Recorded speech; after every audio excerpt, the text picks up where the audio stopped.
Hi, I'm Lisa Vogelman, and I'm originally from San Antonio, and I live here in Austin, Texas. The way I got connected to Table of Grace is kind of an interesting story. It was during COVID, and we are empty nesters, so we wanted to get involved in like Big Brothers or Big Sisters or such. And then all of a sudden, I got this email from Leanne, and reached out, and the rest is history. I became a mentor and volunteer for the organization. And how do you know Leanne? Because of Table of Grace. I don't know how she got my name, but I ended up getting on some kind of email list or such, and I got her newsletter. All right. And how did you first get plugged in? What did you do? Well, I think the program was somewhat new. And as the volunteers came in, I think there was, okay, well, how can we make the best use of the volunteers? And just knowing that this sense of community is so important, I said, well, Leanne, what do you think? Why don't we get the kids together? We'll have a fun event, and we'll just, make it very fun, and they can give their feedback on what the things they'd like to do. So that's what we did. We ended up going to P.F. Chang's of all things, and had a really nice time. That was the first meeting that I had with the kiddos, and I made a survey for them to fill out and pass that out on the table.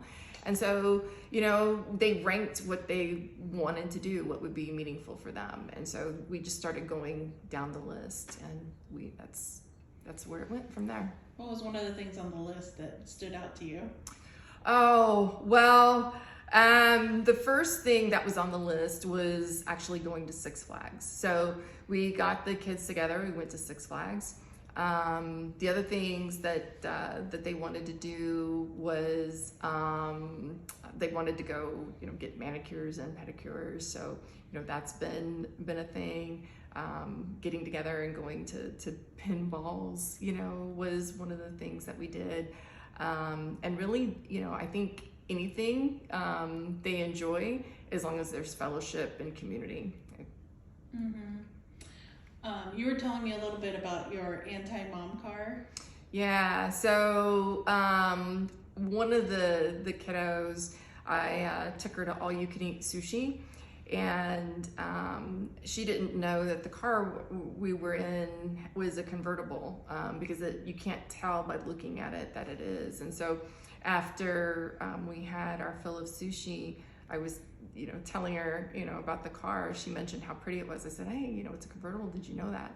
So we took, the lid off. And so all night we drove around. The moon was bright, that evening. And she just loved having the wind in her hair, and, had her hands up as we drove around. So that's so simple and so beautiful. And I'm sure she will always remember. Yeah, we had her, she's been to our house before. We actually have had her over for game night and family night and dinner night and such like that. So that night we went out, so. That's so fun. If someone was considering, how old are these kiddos that you're talking about? Yeah, the kids that I deal with have aged out of foster, so they're usually 18 or even older. Mm-hmm. Wow. So if somebody is